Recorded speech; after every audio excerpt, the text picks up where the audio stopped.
The antipathy to advisory opinions and the standing, mootness, and ripeness doctrines also reflect a core feature of the Anglo-American legal system. Ours is an adversarial system rather than an inquisitorial one. When you take your professional responsibility course, you'll learn that one of the most basic duties as a lawyer is to represent your client zealously. This is not your only duty. You have duties to the court and even duties to your adversary. Moreover, the duty to represent your client zealously is not a license to use any means to reach any ends your client might desire. Zeal is a concept cabined by your broader responsibilities as a member of the bar. Nevertheless, as a lawyer, you represent your client, not the other side. In the litigation context, if there's no genuine dispute for which a court can provide a meaningful remedy, there's no adversity, no case or controversy, and as a constitutional matter, the court lacks jurisdiction to hear the case. There are also circumstances in which a court might technically have the power to hear the case, but might choose not to do so for prudential reasons relating to judicial resources or related concerns. Because of the gatekeeping role these doctrines play in our adversarial system, you should always keep them in your mental checklist of things to consider when you first assess any legal problem. That includes exam questions in this class, but it also includes your work for clients. In a litigation context, as a practical matter, you should always ask, what is the remedy here? And what is the basis for the court to hear this claim? Thinking about remedies at the outset of a matter will help you work through any potential issues relating to standing, mootness, or ripeness, and it also will help you think about whether the claim is really worth it at the end of the day. Remember, your clients usually don't care about interesting but arcane constitutional doctrines. They want a concrete remedy or practical advice about their exposure and how to mitigate it. At my prior law firm, one of my colleagues used to say that a procedural win is better than a win on the merits any day.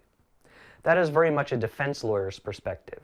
What he meant was that getting a case dismissed on procedural grounds, whether on a seeming technicality in the rules of civil procedure or something that's really more substantive such as standing, usually happens early in a case before the client has incurred major expense and before any dirty laundry is aired through discovery.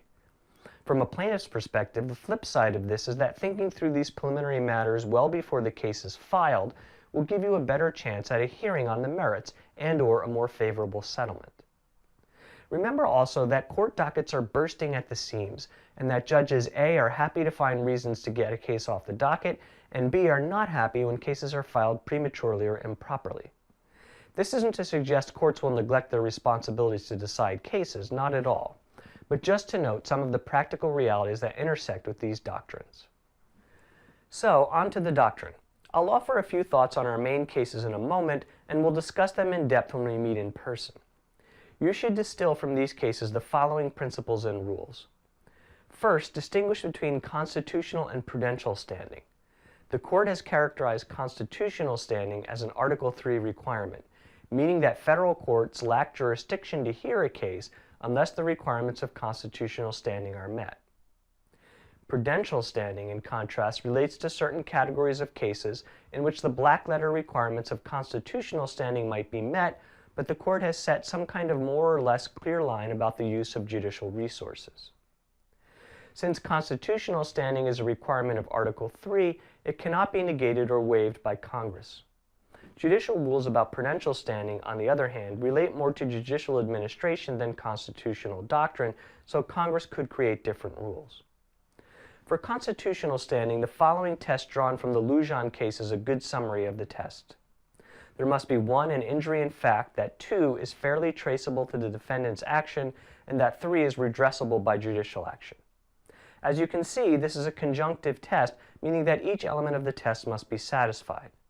For the first element, injury in fact, the injury must be concrete and particularized and actual or imminent, not conjectural or hypothetical. For the second element, the injury must be fairly traceable to the challenge action of the defendant and not the result of the independent action of some third party not before the court. You can think of this as a causation requirement. For the third element, it must be likely, as opposed to merely speculative, that the injury will be redressed by a favorable decision. For prudential standing, you should check whether the issue you're considering falls into one of several categories of cases in which the court has imposed prudential limits on the exercise of jurisdiction. These include 1, claims on behalf of third parties, 2, generalized grievances by all citizens or taxpayers alike, and 3, claims by plaintiffs who are outside the so-called zone of interests protected by the Constitution or a statute. As the notes in the casebook suggest, you should be a bit careful with these categories. There are some kinds of third-party claims that are specifically authorized by statute, as well as some kinds of general third-party constitutional claims the court has allowed, particularly where the immediately injured party is unable or unlikely to pursue a claim. There was an exception for taxpayer standing in 1968 in Flast v. Cohen, an Establishment Clause case, though that exception was highly qualified in laser cases. And the zone of interest limitation, as you might guess from its name, is quite fuzzy. I have emphasized the gatekeeping role of standing and related doctrines in these comments, which might give the impression that these are difficult barriers for plaintiffs to overcome. In fact, in the run-of-the-mill of cases, the threshold issues are obviously met and not even litigated. In general, the plaintiff must only allege that this defendant caused this specific harm to me through these actions, for which the court can provide this remedy. If the claim is for breach of contract, for example, for standing purposes, it's sufficient to allege that plaintiff and defendant were parties to a contract, defendant breached the contract, and plaintiff suffered certain monetary losses as a result of the breach. Of course, the plaintiff must still establish other aspects of federal jurisdiction, such as the amount in controversy and diversity of citizenship requirements, if this breach of contract claim is in federal court only on diversity grounds. As an example involving federal question jurisdiction, in a patent infringement case for standing purposes, the plaintiff need only allege that it is the patentee or exclusive licensee under the patent, that the defendant infringed the patent, and that the plaintiff suffered damages under the Patent Act as a result of the infringement. Notice that I use the word allege here. The basic question of standing, if it is an issue to be litigated, usually arises at the beginning of a case in the context of a motion to dismiss under Rule 12b-6 or a motion for summary judgment. As you know from your civil procedure class, under Rule 12b-6, the factual allegations in the complaint generally must be taken as true, and a summary judgment motion should be denied if there is any issue of material fact. This means that in typical cases, issues of standing usually arise only when it appears that the claim has been brought by the wrong plaintiff. Taking patent litigation as an example again, only the patentee or an exclusive licensee of the patentee has standing to sue for infringement because these parties are the owners or beneficial owners of the property-like interest in the patent grant. A non-exclusive licensee, in contrast, only has a contractual right to make, use, or sell the patented invention for some limited purposes. A non-exclusive licensee may indeed be harmed by someone else's infringement of the patent because the infringer might eat up some of the non-exclusive licensee's potential market share, but the proximate cause of that harm is really the patent owner's actions or inactions in relation to policing its patent against infringement. It's easy for a non-exclusive licensee to negotiate with the patent owner for terms that cover the possibility of third-party infringement. Such terms might involve, for example, a contractual obligation by the patent owner to enforce by initiating infringement litigation, a refund of or reduction in royalty payments, a right to walk away from the license, or many other kinds of business terms between the patent owner and licensee. Courts have therefore held that non-exclusive licensees under a patent lack standing to sue an infringer. It's not uncommon, however, for a non-exclusive licensee to attempt to initiate a patent infringement claim, leading to a motion to dismiss for lack of standing.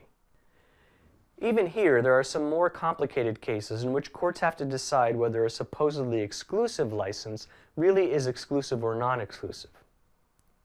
These observations help put the principal cases in this unit into context.